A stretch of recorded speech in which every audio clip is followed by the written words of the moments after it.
아시는 분들은 아시겠지만 김춘수 시인이라고 하는 분의 대표작 중에 꽃이라고 하는 시가 있지요. 그 시를 보면 내가 그의 이름을 불러주기 전에는 그는 다만 하나의 몸짓에 지나지 않았다.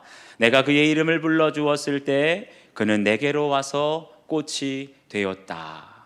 분명히 꽃은 꽃인데 수많은 꽃이 길가에 있는데 내가 그 꽃을 주목하기 전에는, 바라보기 전까지는 그냥 그것을 흔들리는 그냥 사물에 불과할 따름이었다는 거죠.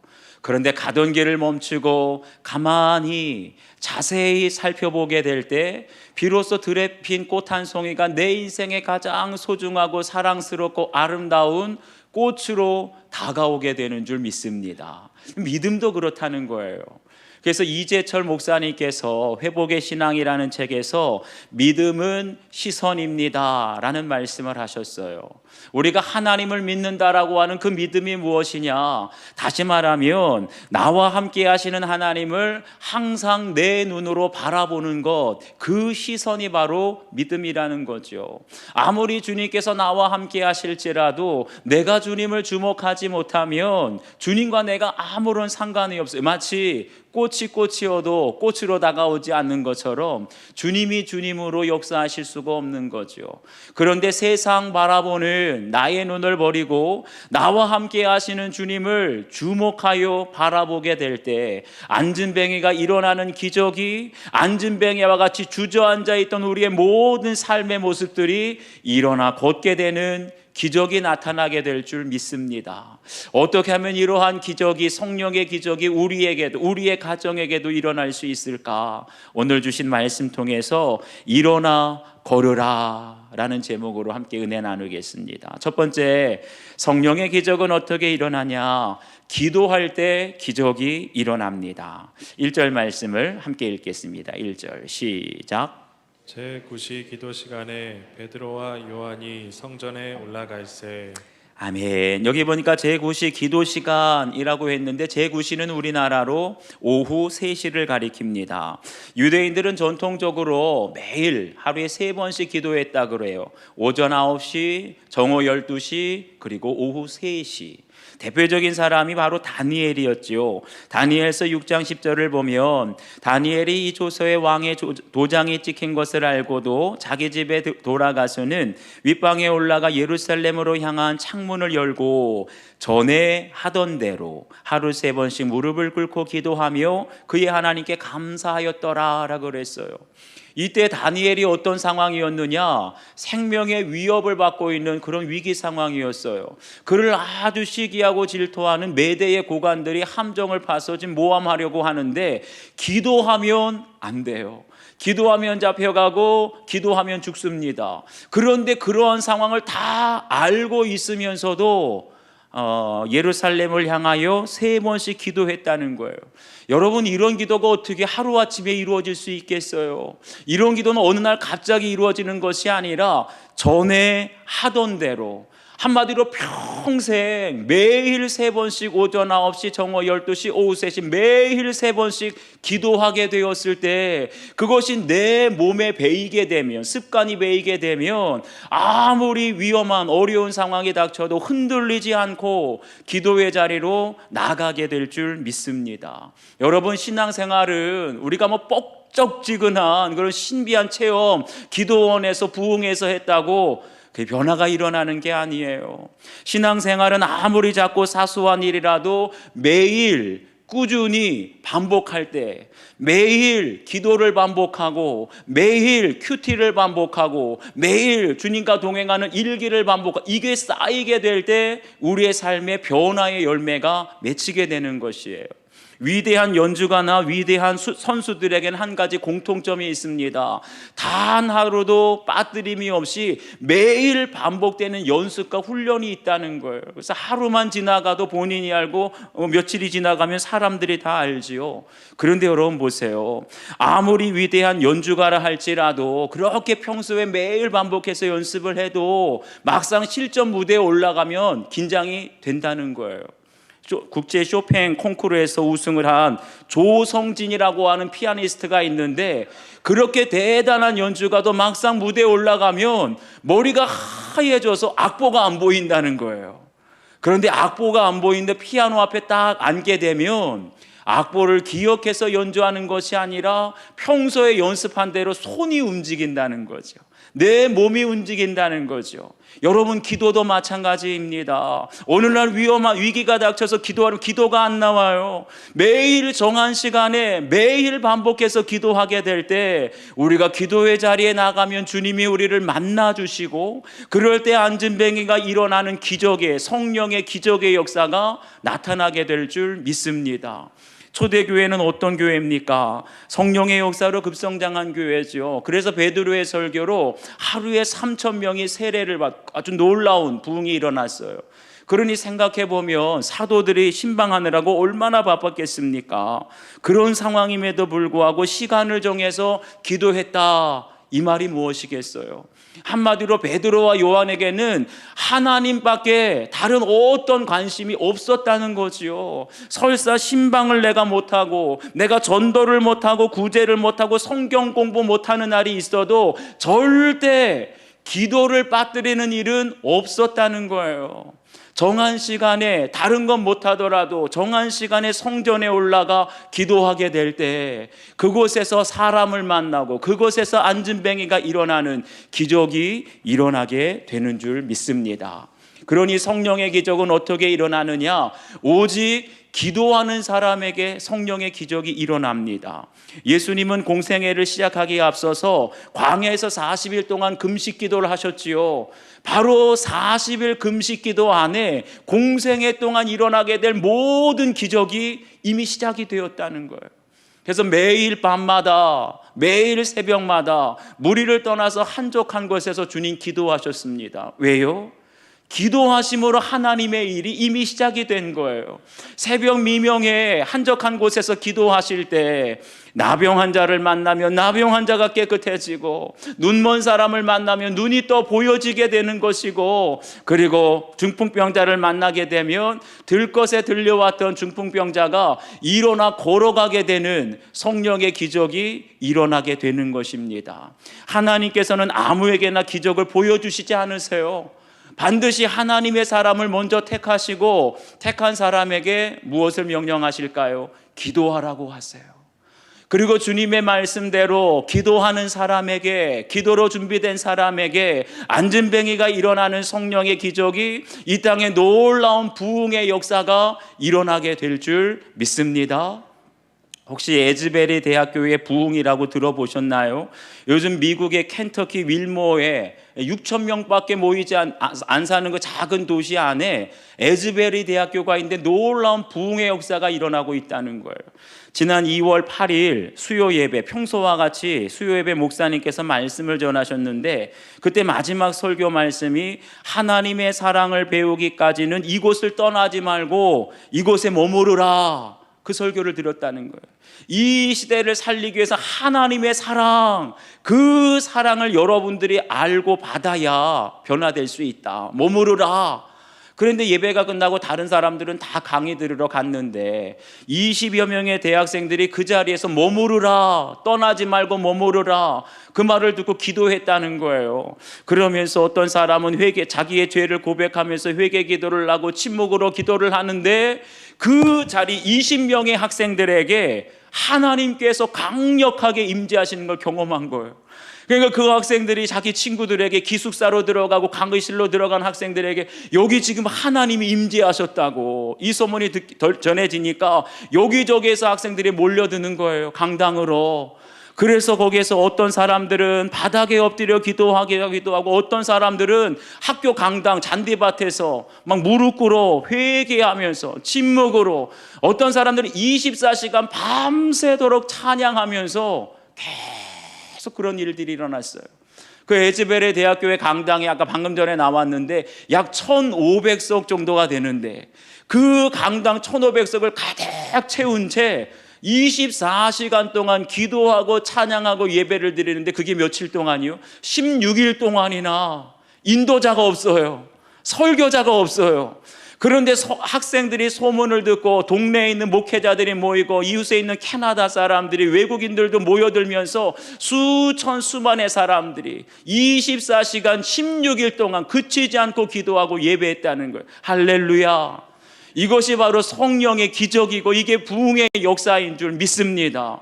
그런데 왜 미국의 많은 도시, 더 큰 교회가 있는데 6천 명밖에 살지 않은, 우리 목감만 해도 5만 명이 넘게 살아요.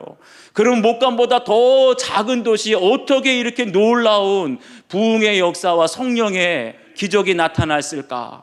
한 사람이 있었다는 거예요. 에즈베리에 있는 모든 사람이 알고 있는 한 사람, 바로 홍투 레오라고 하는 박사님이셨어요. 이분은 원래 말레이시아 신학교 교수였는데 2015년도에 안식년을 맞아서 이 에즈베리 대학교에 방문 교수로 오게 됩니다. 그런데 와서 사역을 하게 되는데 에즈베리의 부흥을 위해서 기도하라 하시는 하나님의 음성을 듣게 돼요. 처음에는 안 믿었대요. 이분이 굉장히 보수적인 교수님이라, 신앙이라 안 믿었는데 계속 기도하고 계속 말씀을 묵상하다가 이게 하나님으로부터 오는 말씀, 명령이라는 확신을 가지고 2019년부터 지금까지 4년 동안 기도를 했어요. 심지어는 풀타임으로 전적으로 기도하라는 말씀을 듣고 교수직까지 포기하고 에즈베리를 돌아다니면서 저 사진에 보시는 것처럼 앞뒤에 간판 같은 걸 달았어요. 회개하라, 에즈베리여 깨어나라, 에즈베리의 부흥을 위해서 기도하라. 4년 동안 기도했다는 게, 돌아다니면서.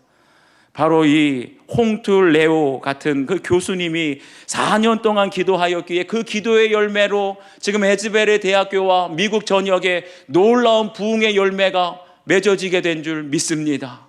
사랑하는 여러분, 여러분의 가정에도 안진뱅이와 같은 가족들이 있습니까? 메마른 우리의 교회에도 다시 한번 에즈베리와 같은 부흥의 역사, 부흥의 불길이 타오를 수 있게 되길 주님의 이름으로 축복합니다. 기도 없이는 안 된다는 거예요. 기도하시기를 바라요. 이제 교육부서마다 기도하시기를 바라고, 우리가 모이는 남선교회, 여전교회마다 기도하시기를 바라고, 구역에 모일 때마다 전심으로 주님 앞에 간절히 기도하시기를 바랍니다. 기도하는 자를 통하여 성령의 기적이 나타나고 부흥의 역사가 다시 한번 우리 교회 가운데, 여러분의 가정 가운데 일어나게 될 줄 믿습니다. 적용해 보세요. 나는 시간을 정해놓고 말씀 묵상과 기도를 하고 있습니까? 시간을 정확하게 정해놓고 드라마는 보는데 기도와 말씀 묵상은 얼마나 하고 있는지 한번 적용해 보세요. 최근에 기도를 통해서 가정과 직장에 나타난 성령의 기적, 부흥의 역사는 무엇인지 여러분도 사모하는 마음으로 기도하시기를 바랍니다. 두 번째, 성령의 기적은 어떤 사람들에게 일어나냐?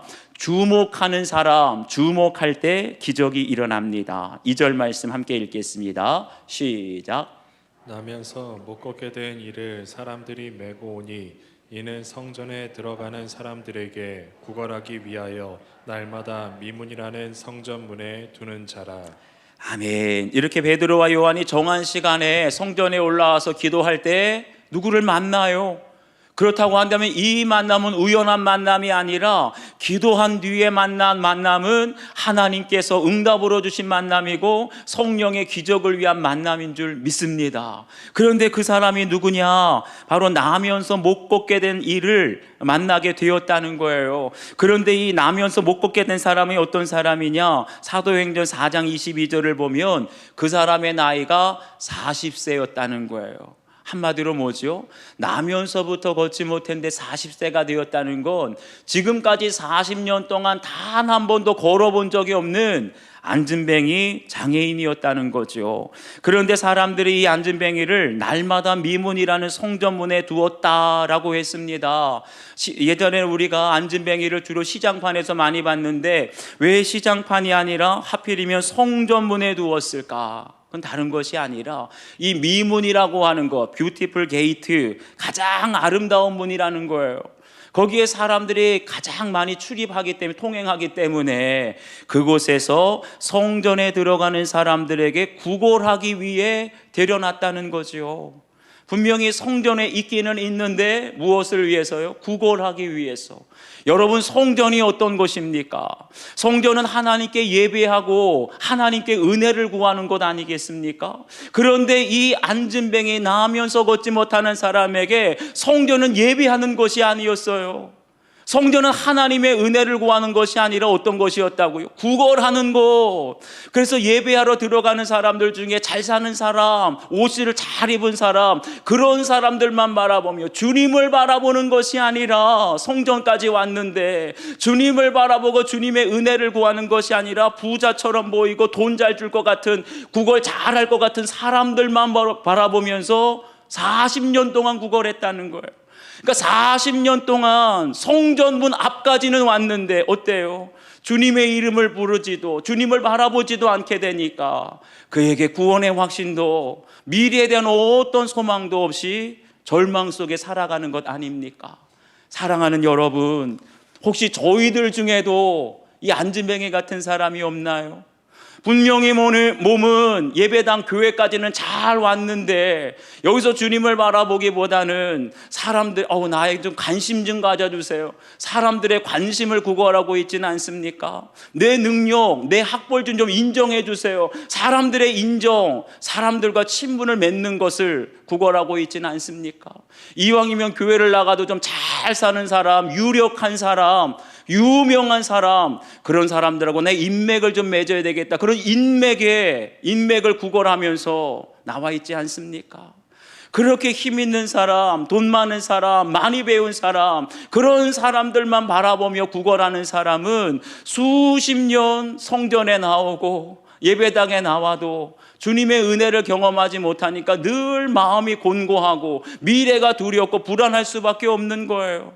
여러분은 어떠십니까?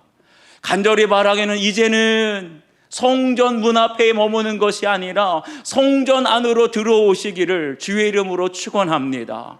주님과 함께하는 사람, 주님께 예배드리는 사람만 바라보는 것이 아니라 주님과 친밀하게 동행하는 사람에게 나 좀 도와주세요 요청하는 것이 아니라 이제는 여러분 스스로가 주님을 바라보시고 주님의 이름을 부르며 도움을 구하시길 바랍니다. 주님과 동행하시는 사람과 친한 것이 아니라 여러분이 주님의 이름을 부르며 주님과 동행하는 역사가 있게 되길 축복합니다. 그럴 때 단순히 육신의 필요만이 아니라 사람들에게 얻는 육신의 도움만이 아니라 영적인 갈급함을 주님께서 채워주시고 우리의 영적인 필요를 주님께서 채워주실 줄 믿습니다. 우리 4절과 5절 말씀을 계속 읽겠습니다. 4절 5절 시작. 베드로가 요한과 더불어 주목하여 이르되 우리를 보라 하니 그가 그들에게 무엇을 얻을까 하여 바라보거늘. 아멘. 그런데 여기 보니까 평생 구걸만 하고 사람들만, 부자들만 바라보던 이 안진뱅이에게 인생의 놀라운 반전이 일어나요. 그 반전이 시작이 무엇이냐? 베드로가 요한과 더불어 주목하였다라 그랬습니다. 지금 베드로와 요한이 성전으로 들어가려다가 이 안진뱅이를 보고 어떻게 해요? 멈춰 섰다는 거예요. 만약에 그냥 성전에서 기도할 시간, 아이고 맨날 있는 저 거름뱅이, 저 거지 안진뱅이가 있네, 그러고 지나쳤다면 아무런 기적도 하나님의 역사도 일어나지 않았을 거예요.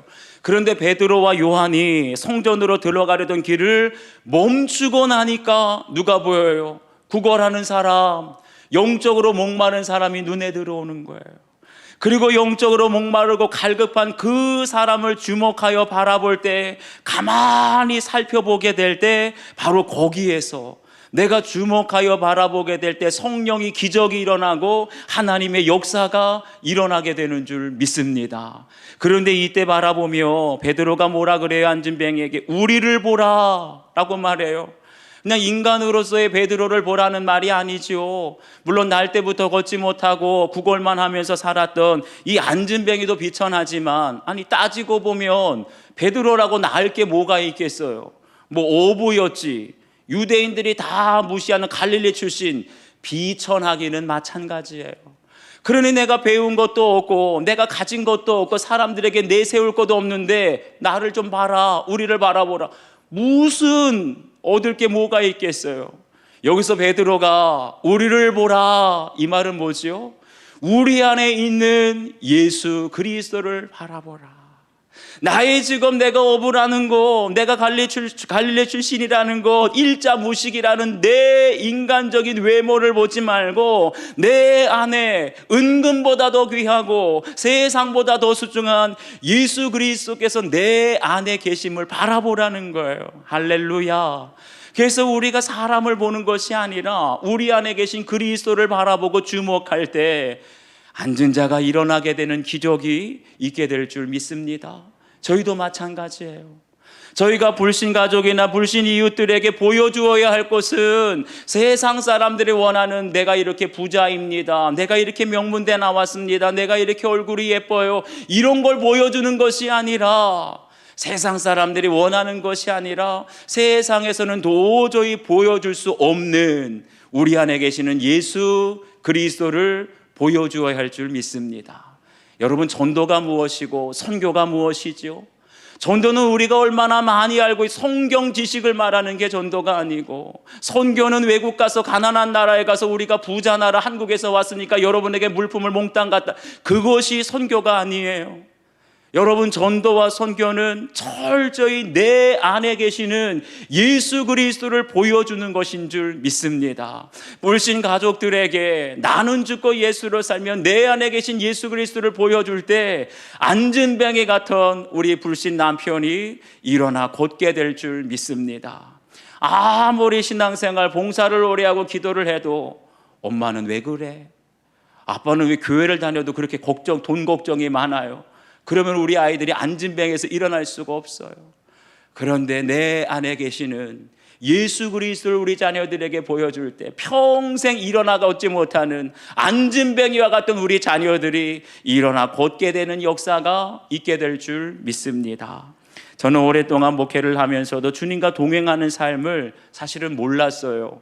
내 안에 예수님이 계시다 알았지요. 신학적으로, 교리적으로, 지식적으로 너무나 잘 알았어요. 그런데 일상 속에서는 내 안에 계신 예수님을 주목하는 것이 아니라, 제가 어느 대학 출신입니다, 제 학벌이 이래요, 그리고 저는 지금까지 이런 세미나 훈련을 받으면서 이런 실력과 능력을 갖춘 목사입니다, 그리고 제가 교회 유명한 목사님, 장로님들 다 알고 있으면 제가 인맥이 이렇게 대단해요, 이런 것들만 보여주려고 했어요. 그러니 나의 지식과 학문과 나의 경험과 외모와 인맥으로 아무리 열심히 목회를 해도 안진뱅이와 같은 자녀들이 일어나질 못하는 거예요. 늘 신앙이 고만고만 머물러 있어요. 아무리 저의 지식과 학문과 인맥을 자랑하면서 내 실력과 능력을 자랑하면서 설교를 하고 목회를 해도 안진뱅이와 같은 성도들이 일어나지를 못하는 거예요. 늘 신앙이 거기서 거기. 그러다가 최근에 나는 죽고 예수로 사는 십자가의 복음을 알게 되었습니다. 이제는 지식적으로 교리적으로만 예수님이 내 안에 계시는 것이 아니라 아침에 눈만 뜨면 예수님의 이름을 부르고, 길을 걷다가도 무슨 일을 하다가도 주님 어떻게 해야 되지요? 주님을 늘 바라보고 주님과 동행하는 삶을 살게 되었습니다. 그렇게 되니까 우리 자녀들이 왜 이렇게 안 변하지? 우리 성도들이 왜 이렇게 안 변하지? 자식 탓, 성도 탓하는 것이 아니라 제가 지금까지 변화되지 못했다는 것을 깨닫게 되었어요. 그래서 날마다 나는 죽고 예수로 살며 주님을 바라보고 동행하게 되니 제 안의 혈기가, 제 안의 교만이, 제 안의 이기적인 것들이 하나하나 사라지게 되니까 이제야 자녀들에게 우리를 보라, 내 안에 계신 예수님을 보라 말씀하게 되었고, 이제는 성도들에게 저의 학벌과 대단하지도 않은 재산과 저의 능력과 인맥을 보라는 것이 아니라, 이제는 나를 보지 마시고 내 안에 계신 예수 그리스도를 보세요, 증거할 수 있는 삶이 된 줄 믿습니다. 여러분도 한번 적용해 보시기를 바라요. 내가 교회를 오래 다녔지만 교회에서 구걸하는 것은 무엇입니까? 성전 안에 들어왔지만 여전히 사람들의 관심, 사람들의 인정, 사람들의 친분을 구걸하십니까? 아니면 주님을 바라보고 계십니까?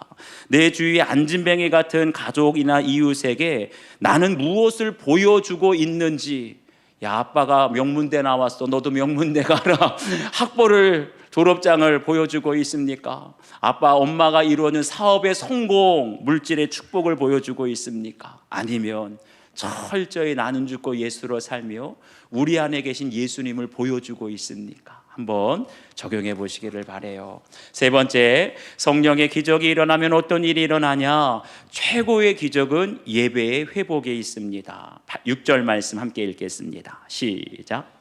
베드로가 이르되 은과 금은 내게 없거니와 내게 있는 이것을 내게 주노니 나사렛 예수 그리스도의 이름으로 일어나 걸으라 하고.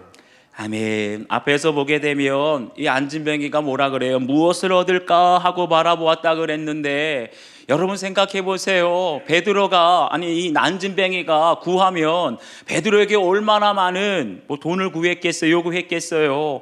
예전에 시장판에서도 많이 봤지만 뭐라 그래요? 거지들이 한 푼만 줍쇼. 그러면서 동전 한 입이면 충분했어요. 그런데 여기 베드로가 뭐라 그래요? 은과 금은 내게 없거니와, 만약에 베드로가 주머니를 보니까 금동전, 금입이 한 입 있어요. 그러면 여러분 금 한 입을 주었다고 한다면 이 거지 안진뱅이가 어땠을까요? 눈이 휘둥그레지고 입꼬리가 아마 귀 밑까지 올라가면서 아주 그냥 허리를 굽심하면서 기뻐하고 감사하지 않았겠어요? 분명히 그날은, 금화 한 입을 받은 그날은 아마도 진수성찬으로 포식을 했을 겁니다. 그런데 문제는 그 다음 날은 어땠을까요? 그 다음 달은 어땠을까요? 금화 한 입을 받은 날은 정말 징수성찬에 포식을 했겠지만 여전히 이 안진뱅이는 그 다음 달에도 성전에서 구걸을 하면서 평생 어때요? 거지처럼 안진뱅이로 살다가 죽지 않았겠습니까? 그의 운명은 바뀌지 않아요. 그렇기 때문에 베드로가 구걸하는 안진뱅이에게 말합니다. 은과 금은 내게 없거니와 내게 있는 이것을 내게 주노니 나사렛 예수 그리스도의 이름으로 일어나 걸으라.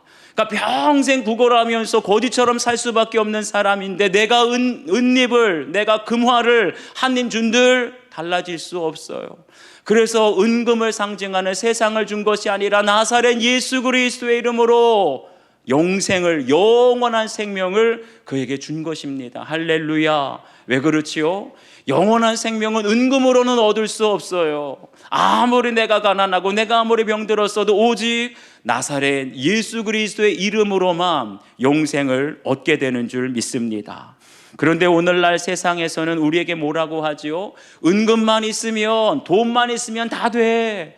돈만 있으면 해결 안 되는 게 없어. 다 그러지 않아요? 돈이 있어야 집을 사고, 돈이 있어야 결혼도 하고, 돈이 있어야 애도 낳고, 돈이 있어야 애들 학원도 보내고 가르치고. 요즘 청년들이 결혼을 못 해요. 왜요? 돈이 없어서 집을 못 사니까. 심지어는 젊은 사람들이 결혼을 해서도 애를 못 낳아요. 왜요? 돈이 없으면 애를 못 키운다 그래요. 맞는 것 같습니까? 틀리는 것 같습니까? 주위에 보니까 다들 그런 생각을 하니까 맞는 것 같은데, 근데 과연 그렇습니까? 한번 살펴보셔야 돼요. 아무리 돈이 많아도, 그래서 큰 아파트를 사도 가정의 화목은 살 수 있을까요? 예전에 단칸방에 살다가 방 3칸짜리 이사했는데 애들이 대화가 단절됐어요. 가정의 화목은 돈으로 살 수 없어요. 여러분, 돈이 있으면 남편의 바람 피우는 것을 막을 수 있을까요? 오히려 찌질하고 가난할 때는 가정에 성실했는데 부자가 돼서 사업이 잘 돼서 맨날 골프 치러 외국으로 출장 가니까 바람이 나버려요. 막을 수가 없어요. 여러분, 돈이 많으면 부모가 검찰이 되고 강남에 살면 자녀의 학교 폭력 막을 수 있나요? 재벌이 되면 자녀들의 자살을 막을 수 있을까요?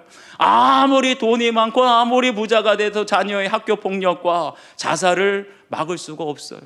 돈만 있으면 다 된다. 여러분, 이제 더 이상은 세상이 하는 이 말에 속지 마시기를 바랍니다. 은금이 있으면, 돈이 있으면 잠시는 편리해질 수 있어요. 그렇지만 그것으로는 영원한 생명으로 인도할 수 없습니다. 그렇기 때문에 교회는 어떤 것이냐? 사람들에게 돈으로 은금을 주는 구제단체가 아니라 교회는 오직 나사렛 예수 그리스도의 이름으로 우리의 깨어진 가정을 살리고 병들고 상한 우리의 자녀들을 다시 살리는 공동체가 되어야 할 줄 믿습니다. 나사렛 예수 그리스도의 이름에 능력이 있어야 돼요. 우리 마지막으로 8절 9절 함께 읽겠습니다. 8절 9절 시작. 뛰어 서서 걸으며 그들과 함께 성전으로 들어가면서 걷기도 하고 뛰기도 하며 하나님을 찬송하니 모든 백성이 그 걷는 것과 하나님을 찬송함을 보고. 아멘. 여기 보니까 뛰어서서 걸으며 라고 했는데 한마디로 뭐예요? 이제 발과 발목에 힘이 생겨서 일어나 걷게 되니까 40년 만에 처음 걷는 거 아니에요? 그러니까 너무나 기뻐서 뛰어서서 걸으며라 그랬어요. 무슨 말씀이 생각납니까? 말라기 4장 2절에 보면 외양간에서 나오는 송아지같이 뛰리라. 마치 송아지같이 너무나 기뻐서 처음으로 걷게 되니까 뛰었다는 거예요. 그러면서 가장 먼저 어디로 갔느냐? 가족들에게 가고 친구들에게 가고 자랑하려고 간 것이 아니라 성전으로 갔다는 거예요. 왜요? 여기 보니까 하나님을 찬송하니, 이 사람이 걷게 되었을 때 가장 기쁘고 감격스러울 때 성전에 들어가서 찬송하며 예배했다는 거예요. 할렐루야. 여러분, 가장 큰 성령의 기적이 무엇일까요? 안진뱅이가 뛰어서서 걷는 것도 기적이지요. 중풍병자가 일어나는 것도 기적이고 눈먼 사람이 보는 것도 기적이지만 그보다 더 크고 소중한 기적은 40년 동안 성전 문 앞에 왔지만 사람들에게 구걸만 하고 주님 바라보지 않았던 그 사람이 드디어 성전 안에 들어가서 뛰며 찬송하며 예배가 회복되는 것, 이것이 기적 중에 기적인 줄 믿습니다. 여러분, 아무리 병이 낫고 부도난 회사가 다시 회생이 되고 이혼 위기했던 부부가 재결합하더라도 예배가 회복되지 않으면 그 말짱 도루묵이에요. 기껏 죽어가는 사람 병들 힘들겠는데요. 병원의 의사가 그렇게 말했는데 성령의 기적으로 다시 건강하게 살려주셨더니 다시 술 퍼마시고 육신의 몸으로 죄 짓고 병 고침이 무슨 소용이 있겠어요? 다 망해가는 회사 성령의 기적으로 다시 회생시켜 주시고 물질의 축복을 부어주셨더니 또 부자가 됐네. 부부가 맨날 주말마다 해외여행 다니고 예배를 드리지 않으면 물질의 축복이 무슨 소용이 있겠어요? 그러니 병 고침보다 물질의 축복보다 자녀의 축복보다 예배가 회복되는 것이 가장 큰 기적인 줄 믿습니다. 이렇게 우리가 무너진 예배가 회복이 되면 더 이상 세상의 돈과 학벌과 성공을 구걸하는 인생이 되는 것이 아니라 주님을 바라보고 주님 앞에 날마다 예배가 회복되는 인생이 될 줄 믿습니다. 한번 마지막으로 적용해 보세요. 요즘 세상에서 가장 많이 듣는 말은 무엇입니까? 혹시 여러분도 돈이 최고지, 돈이면 다 돼, 이런 말을 여전히 듣고 계십니까? 어떤 말이 들리세요? 병 고침과 물질의 축복, 자녀의 진학보다 예배의 회복이 더 큰 기적임을 여러분 인정하시고 믿으십니까? 아니면 여전히 병 고침, 여전히 물질의 축복을 구하고 있습니까? 예배가 회복되어야 됩니다. 예배가 회복될 때 더 이상 세상의 사람들에게 구걸하지 않고 오직 주님을 바라고 주님께 구하게 될 줄 믿습니다. 오늘 주신